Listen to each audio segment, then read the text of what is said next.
प्रधानमंत्री लगातार दूसरी बार ये 70,000 से ऊपर, पिछली बार 72, इस बार 75,000 नौकरियां दे रहे हैं और नियुक्ति पत्र दे रहे हैं। उनका कहना है वॉर फिटिंग पर अलग अलग राज्यों में जहां पर डबल इंजन की सरकार चल रही है वहां पर हम नौकरियां देंगे।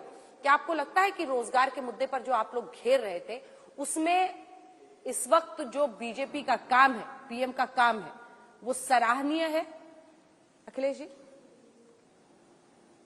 जब सरकार जा रही है मोदी जी की, बीजेपी की, उस वक्त आप कुछ नियुक्ति पत्र के कागज पकड़ा रहे हैं। 5 साल क्या कर रहे थे? वो भी पता नहीं कौन से कागज हैं, वो कब ज्वाइनिंग होगी, कब वो परमानेंट होंगे कि वे नहीं होंगे, कुछ पता नहीं। ये झांसा देने वाली सरकार है। ये डबल इंजन नहीं, बबल इंजन है। सिर्फ बुलबुला इसका निकलता है, 5 मिनट भी नहीं ठहरता है। तो ये सब्जबाग दिखाना, झूठे सब्जबाग, ये बंद कर दें। इसी तरह के सब्जबाग दिखा करके शुरुआत की थी गुजरात मॉडल। आज देश परेशान है उस मॉडल से। आप एक्शन में कब आओगे? मोरबी के हत्यारों को तो पकड़ नहीं रहे हो आप। क्यों नहीं पकड़ रहे हो भाई? उस पे भी क्या कोई आपको वो एडवर्टीजमेंट निकालना है, एग्जाम्स लेना है, फिर उसमें पास कराना है, फिर नियुक्ति पत्र देना है क्या? आप जो है, जो बलात्कारी हैं उनको छोड़ते हो, दुराचारी को छोड़ते हो, उनको टिकट देते हो और अपना आइडियल बना रहे हो गुजरात में।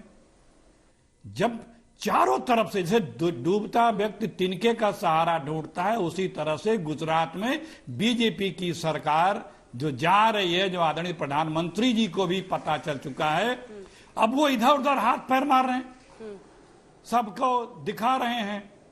लेकिन क्या नौजवान समझ नहीं रहे हैं क्या? 7 करोड़ से ज्यादा लोगों ने फॉर्म भरे, 22 करोड़ से ज्यादा लोगों ने फॉर्म भरे। अब भाई गुजरात में चुनाव हो रहा है और 4 दिन बाद वोट पड़ना है। आज आपको नियुक्ति पत्र दिख रहा है, तो ये नियुक्ति पत्र किसी की नियुक्ति चुनाव के अधिसूचना में तो हो भी नहीं सकती। ये तो कभी पहले हुई होगी। पहले तो ये बताओ, फ्रेश नियुक्ति की तो आप जारी नहीं कर सकते। तो ये कभी पहले हुई होगी। उन विचारों को दिखा करके और आप लोगों के माध्यम से अफवाह फैलाने का प्रयास कर रहे हैं। क्या फ्रेश नियुक्तियां चुनाव अधिसूचना में हो सकती हैं अंजना जी? आप बताएं। जवाब दीजिए। तो कभी पहले की हुई होंगी? जवाब दीजिए। कितनी हुई होंगी ये भी नहीं पता। नहीं, आप भी जो दिखा रही हैं कि 10 लाख नौकरियां, आप भी जो दिखा रही हैं, अंजना जी एक सेकेंड, आप भी जो कह रहे हैं कि 10 लाख नौकरियां, तो चुनाव अधिसूचना के बीच में नौकरी तो किसी के लग नहीं सकती। वो तो प्रक्रिया तो पहले हुई होगी, लेटर पहले जारी हुए होंगे। ये एक टेक्निकल चीज है। तो अब सिर्फ झांसे में रखना, लोगों को गुमराह करना, अब ये सहारा बन गया है बीजेपी के पास गुजरात में। क्योंकि न उसके पास डबल इंजन की सरकार तो सिर्फ बलात्कारी और हत्यारों को बचा रही है। वोटिंग के कुछ दिन पहले क्या ये सिर्फ और सिर्फ कोरी पॉलिटिक्स नहीं है? और जो तमाम प्रश्न उन्होंने जी, ये मेरा शुरुआती वक्तव्य है, अपना वक्तव्य रख लूं, उसके बाद आप प्रश्न अपना पूछिएगा। देखिए, सबसे पहले तो क्योंकि आज नरेंद्र मोदी जी ने पुनः दिखाया है कि अगर युवाओं की किसी को चिंता है, अगर वाकई कोई सरकार नौकरियां दे पा रही है, तो वो केंद्र की सरकार और भारतीय जनता पार्टी की जो प्रदेश की सरकार है वो है। और मैं सबसे पहले गुजरात मॉडल विकास का मॉडल क्यों है, पारदर्शिता का मॉडल क्यों है, क्यों सब गुजराती भाई बहन मानते हैं कि नरेंद्र मोदी जी गुजराती अस्मिता का प्रतीक है, ये बताना चाहूंगा आंकड़ों के साथ। गुजरात में अनएम्प्लॉयमेंट दर, बेरोजगारी दर 1.7% है। और यहां पे जो झांसाराम के झांसा प्रवक्ता बोल रहे थे, राजस्थान में इनकी सरकार है, वहां पे बेरोजगारी दर है 30%। गुजरात में जो युवा है उसको अभी तक क्या क्या मिला है मैं बताता हूं। देखिए, सबसे बड़ी बात होती है किसी भी सरकार की मंशा, इंजीनियरिंग और मेडिकल की पढ़ाई भी गुजराती में हो, यह सुनिश्चित करना भारतीय जनता पार्टी ने करा है। इससे क्या होगा, जो हमारे युवा हैं, जो बड़ी सोच रखते हैं, वो लोग इंजीनियरिंग और मेडिकल की पढ़ाई करेंगे। गुजरात में इकलौते 14,200 स्टार्टअप्स आए हैं अंजना जी 14,200 सवाल पूछ लीजिएगा, राजस्थान छत्तीसगढ़ में कितने आए हैं बता नहीं पाएंगे। तीसरी बात, स्टार्टअप रैंकिंग में गुजरात नंबर 1 3 साल लगातार 2019, 2020 और 2021। और जैसा आपने कहा कि धनतेरस पर 75,000 युवाओं को नौकरी मिली और 71,000 युवाओं को अब नौकरी मिल रही है, नियुक्ति पत्र मिल रहे हैं। ये क्या दर्शाता है? ये दर्शाता है कि नरेंद्र मोदी जी ने जब कहा कि कोई भी खाली रिक्त पद हो तो उसको भरा जाए, 10 लाख नौकरी जो केंद्र सरकार के तत्वाधान में और पीएसयूज के तत्वाधान में आती है उनको भरा जाएगा। वो एक सुनहरी शुरुआत हुई और इसी बात से कांग्रेस जल रही है। एक आंकड़ा मैं और दे दूं, हम सब जानते हैं कि मुद्रा योजना में किस तरह से 35 करोड़ लाभार्थी देश भर में हैं, लेकिन गुजरात के चुनाव की बात हो रही है तो अंजना जी ये भी बता दे 1 करोड़ 10 लाख लाभार्थी गुजरात में केवल हैं। ये क्या दर्शाता है? ये दर्शाता है कि 66,630 करोड़ रुपए का जब मुद्रा योजना में लोन मिलता है गुजराती भाइयों को बहनों को, तो ये अपने आप में सिद्ध करता है कि स्वरोजगार के अवसर पैदा हो रहे हैं। दूसरी तरफ मैं आपको बताता हूं, एक गारंटी कांग्रेस पार्टी ने, देखिए मैं हाथ में लेके आया हूं, कांग्रेस पार्टी की केवल एक गारंटी है कि भ्रष्टाचार होगा और झांसा देंगे और झूठ बोलेंगे।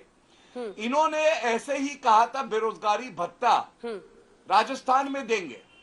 मैं आज सवाल पूछता हूं कि राजस्थान में बेरोजगारी भत्ता 4500 रुपए मिलेगा, ये वादा किया था और वो अभी कागज दिखाऊंगा कितने हमारे ऐसे युवा हैं जिनको दिया है। छत्तीसगढ़ में आपने वादा किया युवाओं को आप बेरोजगारी भत्ता देंगे, आपने दिया। आप बताइए क्यों राजस्थान की हालत खराब है, 30% बेरोजगारी है? ये सवाल पूछिएगा। और अंत करूंगा, जब बेरोजगारी दर इतनी बढ़ जाती है, राजस्थान का युवा उत्तर प्रदेश पहुंचता है जहां प्रियंका वाड्रा गांधी चुनाव प्रचार कर रही थी कि मुझे ये बताइए बहना, मुझे रोजगार राजस्थान में क्यों नहीं मिल रहा, और आज हम दे रहे हैं तो इनको चुभन हो रही है, इनको कांटे लग रहे हैं। तो अगर इनके दिल में लग रहे हैं कांटे, एक जवाब तो वो ठीक ही है, अखिलेश क्योंकि जी जनता आज खुश है और झांसा मोदी झांसा मॉडल आप पे खेल रहे हैं, मोहर लगा रहे हैं। ठीक है अंजना जी, झांसा झांसा आप खेल रहे हैं, 22 करोड़ लोगों ने इन्हीं की सरकार में जी 22 करोड़ लोगों ने मोदी जी के ही केंद्र की सरकार रहते हुए रोजगार के लिए अप्लाई किया, मात्र 7 लाख लोगों को रोजगार मिला। हिंदुस्तान का 45 वर्षों में सबसे ज्यादा बेरोजगारी है, 45 करोड़ लोग बेरोजगार हैं, 45 करोड़ लोग। कौन सा डेटा है? डेटा 42% युवा बेरोजगार हैं। झूठ बोलना बंद करिए। ये आपका डेटा, आपका डाटा है ये। 12 करोड़ बीच में नहीं, बीच में नहीं 12 करोड़ लोग रोजगार हैं और इस देश के नौजवानों ने रोजगार की उम्मीद छोड़ दी है।